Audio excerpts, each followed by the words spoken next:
আপনি কি জানেন বাংলাদেশে মহিলাদের মধ্যে সবচেয়ে বেশি যে ক্যান্সারগুলো হচ্ছে তার মধ্যে দ্বিতীয় অবস্থানে রয়েছে সার্ভাইকাল ক্যান্সার কিংবা জরায়ু মুখের ক্যান্সার। পৃথিবীব্যাপীও এই ক্যান্সারের অবস্থান 4 নম্বরে রয়েছে।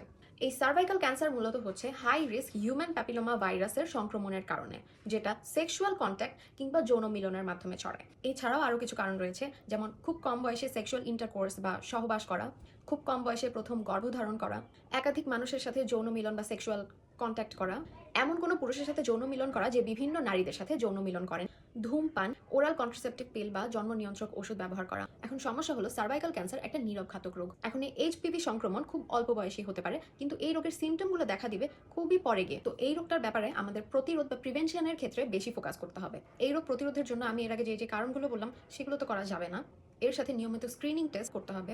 এছাড়াও এইচপিভি ভ্যাকসিন দেওয়া যেতে পারে। 9 থেকে 14 বছর বয়সীদের জন্য 2 ডোজ এইচপিভি ভ্যাকসিন দেওয়া যেতে পারে এবং 15 থেকে 45 বছর বয়সীদের জন্য 3 ডোজ এইচপিভি ভ্যাকসিন দেওয়া যেতে পারে।